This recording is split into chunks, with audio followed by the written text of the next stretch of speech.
Halo, kamu lagi dengerin podcast Suara Sisi. Podcast ini khusus membahas tentang seks, edukasi. Jadi bra fetis maksudnya dia terangsang dengan bra. Intinya walaupun tidak ada siapapun, nggak ada makhluk lawan jenis di depannya dia, tapi pada saat ada bra di depan dia bisa terangsang. Oh siap.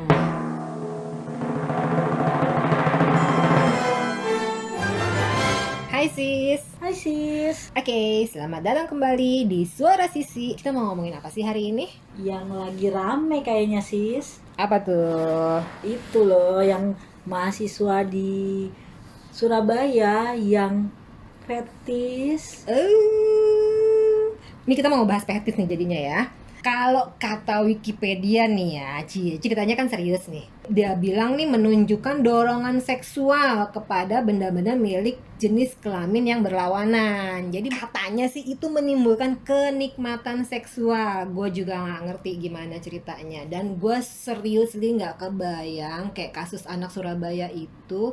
Orang dibungkus bentuknya pocong, terus lu terangsang, lu kebayang nggak sih? Gak ngerti lah gua kan, tapi emang kalau pengertian yang tadi tuh agak-agak berbau-bau sakti-sakti gitu ya. Nah iya makanya gue juga ngerti, tapi kan itu kata Wikipedia ya.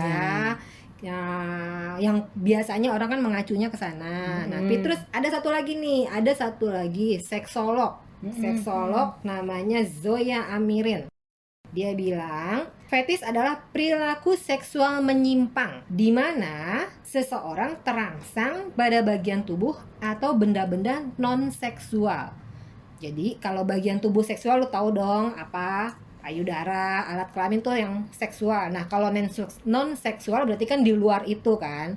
Itu menurut si seksolog kita. Oh pantesan yang anak Surabaya itu tertariknya yang non seksual itu ya. Tapi ya memang agak-agak sih ya, kain jarik sama bentuk pocong itu kan jauh ya dari bayangan. Gue gak ngerti sih apa tapi terlalu non seksualnya sampai jadi begitu, gue gak ngerti juga. Menurut lo gimana? Tapi aku pernah baca sih bahwa ternyata banyak orang yang punya ketertarikan sama benda-benda non seksual itu tadi. Aku pernah baca di Jepang tuh ada orang yang mau menikah dengan bantal. Menikah dalam arti resmi loh ya, dengan bikin surat, ada perjanjian nikahnya. Dan kan kalau menikah tuh kan I do dua orang ya, maksudnya dua pihak. Bantalnya gimana jawabnya? Bantalnya gimana jawabnya sih? Gua bingung sih, sejujurnya nggak ngerti. Menurut lu sis ini berbahaya nggak sih? Terutama buat anak-anak pra-remaja. Pra-remaja berarti sebelum remaja nih. Sebelum remaja maksudnya. Anak yang mungkin usianya benar-benar masih bukan balita tentu saja ya. Tapi yang sudah melek informasi tapi tidak punya pengetahuan. Udah akil balik belum nih? Belum. Pra-remaja kan berarti belum akil balik.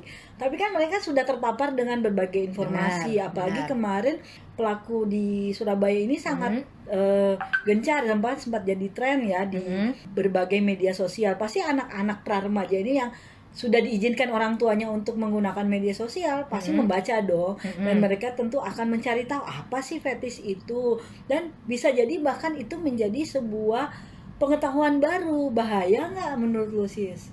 Anak-anak ini udah terpapar tapi dia belum punya edukasi. Artinya anak-anak ini yang sudah terpapar dengan hal-hal seperti itu, kita-kitanya sebagai orang tua harus kasih edukasi dulu dong ke dia biar dia punya basic. Contohnya kayak korban-korbannya si mahasiswa tadi itu. Mungkin kalau dia punya edukasi, punya basic sebelumnya, mungkin dia tidak akan jadi korban. Ya. Benar nggak sih? Betul. Nah itu. Nah, cuman permasalahannya, kalau boleh gue bilang di dunia ini yang namanya fetis kan banyak banget nggak? Maksudnya kayak tadi celana dalam itu boleh dibilang fetis yang paling umum, yang paling banyak di seluruh dunia. Ini agak-agak bertentangan sih dengan definisinya ibu seksolog tadi yang katanya benda-benda non seksual ya? Karena nggak tahu ya, kalau gue ngeliat kok fetis yang terhadap benda seksual justru banyak banget. Masa itu nggak bisa dibilang fetis sih? Iya sih, agak itu ya, karena mungkin kita kan bukan mempelajari ilmu psikolognya ya. Bahkan ada juga yang bilang bahwa sebenarnya masing-masing dari setiap individu itu punya fetis, kayak daya tarik, daya rangsang lah ya. Fetis lo apa? Kalau gue sih otak ya, mungkin kalau gue buka-buka otaknya itu menarik gitu. Serem ya. Jangan dibedah ntar otak gue. Otak yang tidak terlihat, maksudnya dari mungkin ketika bicara orang, wah dia seksi banget karena dia pintar, bisa ya, seperti itu. Itu menurut aku ya sih. Tapi kan kalau dari definisi bahwa itu harus sebuah benda atau sesuatu yang terlihat, perut kotak-kotak, Perut kardus dong. perutnya digambar jadi Digambar kotak-kotak. kotak-kotak. Balik lagi ke si mahasiswa tadi. Kalau misalkan gini deh, kalau misalkan dia tidak sampai punya korban, tidak sampai ada anak-anak yang akhirnya merasa terganggu apa segala macam, apakah dia pantas dihukum atau apakah dia bisa diadili? Nah sekarang orang mengadili fetis berdasarkan apa?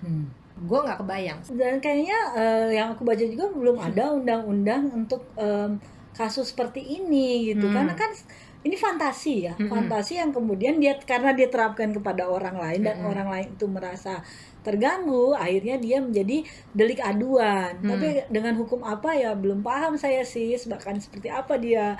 Tapi kan secara sosial, secara hukum masyarakat dia sudah dapat dong. Benar. Karena orang sudah langsung menjudge bahwa dia sebagai orang yang punya kelainan, betul, punya penyimpangan, dan tentu itu suatu hal yang memalukan gak cuma sebagai dirinya tapi keluarganya, terus alma mater tempat dia kuliah gitu. Karena dia memakan korban. Ya itu. Kalau dia tidak memakan korban dia tidak akan malu. Iya, benar. Ada loh yang maksudnya karena fetis itu dan dia menemukan pasangan yang mungkin punya ketertarikan yang sama, itu mungkin menyenangkan. Nggak akan ada masalah. Karena sempat juga dengar ada orang yang bilang, omongan dia nih ya, gue bener-bener ngopi omongan dia, kalau mau cari istri, cari yang fetisnya gitu loh. Jadi maksudnya dia gini, jadi lu nggak akan ngerasa hidup lu kurang tersalurkan, lu nggak akan jadi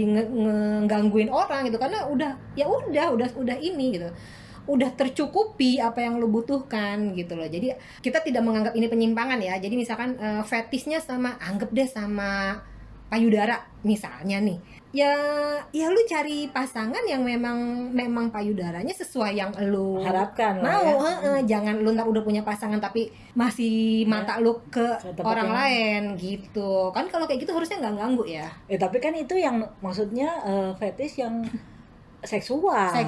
Nah kalau misalnya dia benda yang aseksual dan bendanya tidak lazim, itu yang repot. Nah kalau menurut aku memang itu harus cari solusinya mungkin ke psikolog ya, benar. Menggali apa sebenarnya yang memicu masalahnya.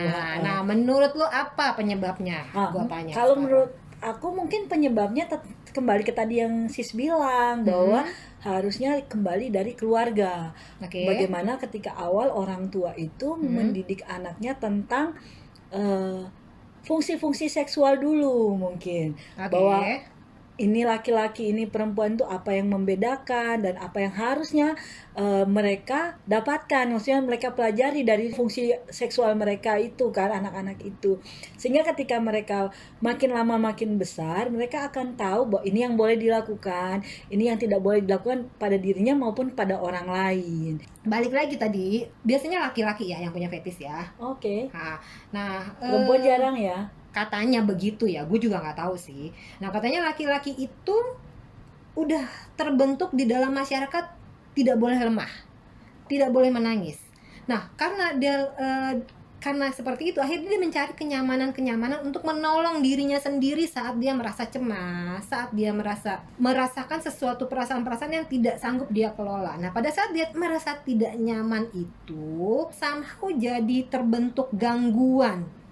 Agak nggak ngerti sih gue cara berpikirnya ibu itu, atau gue agak terlalu bodoh, gue nggak tahu juga. Jadi yang pasti itu menjadi trauma masa lalu katanya begitu. Ada satu lagi, gue punya cerita sendiri, dengerin bentar.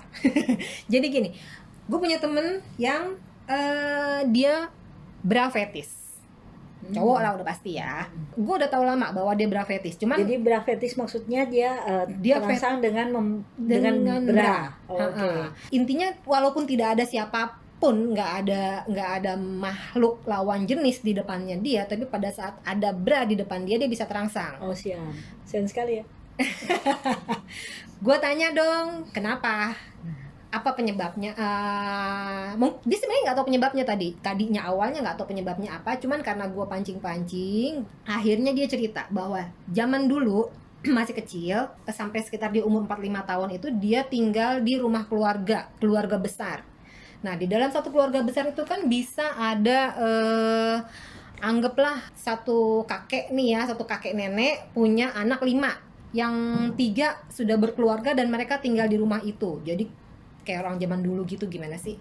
Nah, terus dia selalu melihat gantungan jemuran bra, dan itu ada di kamar mandi, dan dia setiap mandi dia liatin. Itu jadi kayak memancing apa sih, itu tertanam lah di kepalanya dia, di amigdalanya dia tertanam. Terus udah gitu dia pindah dari rumah itu, dia punya rumah sendiri, orang tuanya punya rumah sendiri. Sekitar 5 tahun kemudian dia pergi ke luar negeri, dia diajak nginep di rumah kerabat yang juga dijadiin kos-kosan. Di kos-kosan itu tiba-tiba dia lihatlah jemuran bra, cakep-cakep, karena punya mahasiswi kan ya, cakep-cakep, dan langsung ingatan yang sebelumnya sudah hilang, 5 tahun hilang, tong balik lagi. 5 tahun dari umur 5 itu kan 10 tahun. Dan seperti kita tahu itu adalah masa pubertas. Jadi istilahnya lagi meletek, dia ngeliatlah itu jadi tertanam dalam memori apa yang udah tertanam. Nah, mulai dari situ, mulai dari titik itu, jadilah dia seorang bra fetish sampai sekarang. Jadi ya kalau gue ngambil kesimpulan dari ceritanya dia itu, jadi kayak ada sesuatu pada saat masa pubertasnya kita atau pubertasnya siapapun, sesuatu yang memicu dan akhirnya tertanam gitu loh. Nah ya kayaknya dari cerita yang lu ceritain tadi itu, ada seorang peneliti yang namanya Leigh Miller, dia bilang itu yang kasus temen lu itu termasuk dalam the Pavlovian theory. Pavlovian theory. Jadi Pavlovian theory ini berasal dari ketika mereka bikin studi tentang fetish ini, jadi ada sekelompok pemuda melukis model telanjang. Nah, di samping model telanjang itu ada sepatu. Akhirnya mereka menjadi terangsang pada sepatu tersebut, bukan pada modelnya. Nah, penelitian itu membuktikan bahwa kasus ini mengasosiasikan seksual dengan benda mati. Otak dapat membentuk asosiasi seksual dengan benda-benda, bahkan jika orang itu tidak ingin. Jadi dia kan nggak dapat mengasosiasikan seksual dengan benda-benda, bahkan jika orang tersebut tidak ada keinginan sekalipun. Jadi lu lagi nggak kepikir apa-apa, tiba-tiba langsung terangsang. Karena seperti kasus yang pelukis itu, dia melukiskan model telanjang kan, tapi di sebelahnya ada sepatu, malah mereka terangsang dengan sepatu. Karena itu otak hanya akan mengulangi hal yang sudah pernah dia alami. Kayak temenmu itu kan. Betul.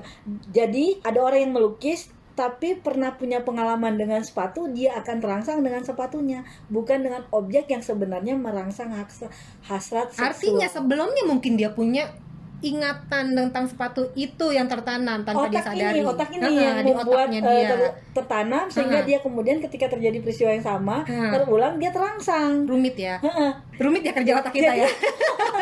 Jadi menurut aku ya memang fetish itu bukan sesuatu yang salah. Jadi balik lagi, kalau misalkan kayak tadi gue bilang, apakah benar ini penyimpangan? Tidak dong. Mestinya bahwa ini memang kerumitan dari otak manusia sepertinya ya. Ada faktor-faktor di luar dia kemudian merangsang dia untuk berpikir dan kemudian timbul pikiran-pikiran itu. Ya itu. Jadi yang menjadi salah ketika kemudian dan ada korban seperti kata ketika akhirnya memakan korban. Tapi kalau misalnya nih tidak ada korban. Tapi jangan salah, kalau celana dalam hilang korban nggak? Ya berat juga ya sis. Aduh, bagaimana ya sis? Jadi ya sis, kalau misalkan kalian ngekos terus tiba-tiba kok jemuran berkurang, jadi itu salah Anda tuh, salah siapa?